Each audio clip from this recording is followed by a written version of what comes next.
যুক্তরাষ্ট্র ও ইসরায়েলের যৌথ সামরিক ঘাঁটিতে ইরানের ভয়াবহ হামলা। তেল আবিবে বিলাসবহুল এক আবাসিক ভবনের নিচে পরিচালিত হচ্ছিল যুক্তরাষ্ট্র ও ইসরায়েলের এই যৌথ ঘাঁটি। এই ঘাঁটিতে ইরানের ভয়ঙ্কর ক্ষেপণাস্ত্র সরাসরি আঘাত হানে, এমন খবর জানিয়েছে মার্কিন সংবাদ মাধ্যম দ্য গ্রে জোন। তদন্তে উঠে আসে এই হামলার ভয়াবহতার তথ্য। দ্য ভিঞ্চি টাওয়ার নামের আবাসিক কমপ্লেক্সে ইরানের ক্ষেপণাস্ত্র আঘাত হানে।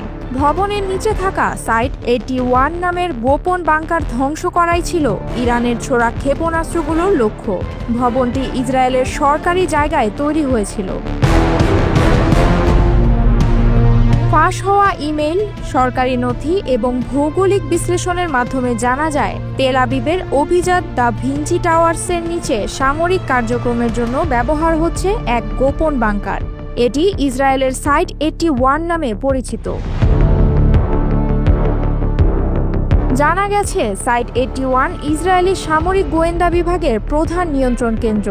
যুক্তরাষ্ট্রের সেনাবাহিনীর ইঞ্জিনিয়ারিং ইউনিট এটি নির্মাণে নেতৃত্ব দিয়েছে। 6000 বর্গমিটার আয়তনের এই বাংকারটি তড়িৎ চৌম্বকীয় সুরক্ষায় লিপ্ত। হামলার সঙ্গে সঙ্গে ইসরায়েলি কর্তৃপক্ষ ঘটনাস্থল ঘিরে ফেলে। সাংবাদিকদের প্রবেশ বাধাপ্রাপ্ত হয়। ফক্স নিউজের ট্রে ইংস্টো সেখানে যেতে পারেননি। ইরান দাবি করেছে হামলাটি তাদের সামরিক ও গোয়েন্দা স্থাপনায় প্রতিশোধমূলক আঘাত হিসেবে চালানো হয়েছে। এই হামলার ঘটনা গত 13 জুনে। ইরানে ইসরায়েলি হামলার পাল্টা হামলা হিসেবে এই হামলা চালায় ইরান।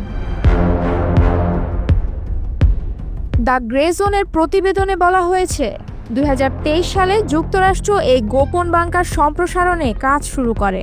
ঘাঁটির অবস্থান নির্ধারণে সাইটের কাছাকাছি থাকা ইসরায়েলি বিমান বাহিনীর কানারি টাওয়ার সহ কয়েকটি স্থাপনা ব্যবহার করা হয়েছে। এই বাংকারটি শিশুদের খেলার মাঠ এবং কমিউনিটি সেন্টারের মাত্র 100 মিটারের মধ্যে। বিশ্লেষকরা বলছেন, জনবসতিতে সামরিক ঘাঁটি তৈরি করা আন্তর্জাতিক আইন ও মানবাধিকার নিয়ে বিতর্ক তৈরি করেছে এবং ইসরায়েল এ ধরনের অভিযোগ আগেও ফিলিস্তিনিদের বিরুদ্ধে শুনেছে।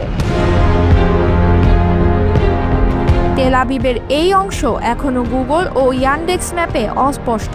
স্ট্রিট ভিউ বন্ধ রাখা দেখাচ্ছে অঞ্চলটি আজও কৌশলগত গুরুত্বের কারণে গোপন রাখা হয়েছে।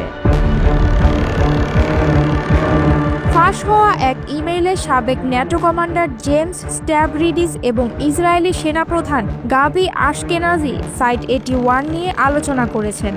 ইমেইলে যুক্তরাষ্ট্রের প্রযুক্তি প্রতিষ্ঠান থিংক লজিক্যালের বড় চুক্তির কথাও উঠে এসেছে।